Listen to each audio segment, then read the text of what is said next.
मेड़ता में भारतीय किसान यूनियन के बैनर तले आज किसान महापंचायत का आयोजन कर 13 सूत्रीय मांगों का एक ज्ञापन उपखंड अधिकारी पूनम चोयल को सौंपा गया। किसान नेताओं ने फसल बीमा भुगतान और किसानों पर दर्ज किए गए मुकदमों को वापस लेने सहित अपनी 13 सूत्रीय मांगों पर चर्चा करते हुए कहा कि किसान कभी भी किसी सरकार का विरोधी नहीं रहा। सरकार द्वारा किसानों की अपेक्षा कर उनके अधिकारों का हनन करने से ही किसान आज सड़कों पर बैठ विरोध प्रदर्शन कर रहा है। किसान अपनी मांगों को लेकर सरकार को कई बार अवगत करा चुका है। सरकार की अनदेखी के चलते किसानों की भरी सर्दी में सड़कों पर उतरकर अपनी आवाज बुलंद करनी पड़ रही है।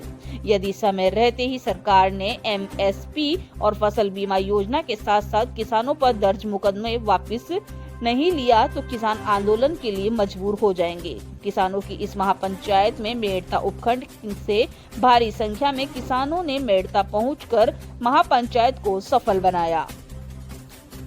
नागौर के थावला से संवाददाता चंद्रशेखर शर्मा की खास रिपोर्ट।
आज का जो सम्मेलन है ये मांग इनकी जो मांगे हैं ये काफ़ी पुरानी है और इसके लिए इन्होंने आंदोलन भी किया था। और उस आंदोलन में हुआ ये कि जब रोड ब्लॉक करी थी तो उन्होंने राजकार्य बाधा और राजमार्ग बाधा और तरह तरह के मुकदमे दर्ज कर दिए। और उसके बाद ये कहा भी गया था कि ये मुकदमे वापस ले लिए जाएंगे, जिसकी भी वादा खिलाफी हुई और उनको भी मुकदमों को वापस नहीं लिया।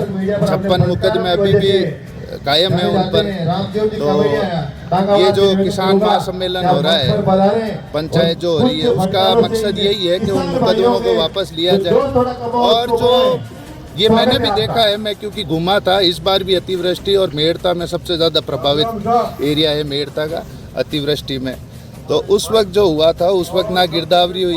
CM साहब उस टाइम जिस टाइम अतिवृष्टि राजस्थान डूबा हुआ था उस वक्त चले गए जापान और साउथ कोरिया की यात्रा पर। तो यहाँ पर उस वक्त भी गिरदावरी। और यहाँ की जो फसल बीमा का ये जो क्लेम मांग रहे हैं वो 2020 से मांग रहे हैं। तो ये तो रेगुलर काम है, वो भी अगर प्रशासन नहीं कर पा रहा है तो इसमें समझ में नहीं आता फिर ये किसानों के साथ करना क्या चाहते हैं। वो मांग करते हैं, उनकी मांग पूरी नहीं करते हैं और उसके अलावा फिर जब वो कुछ अपनी आंदोलन करते हैं तो फिर मुकदमे दर्ज कर लेते हैं।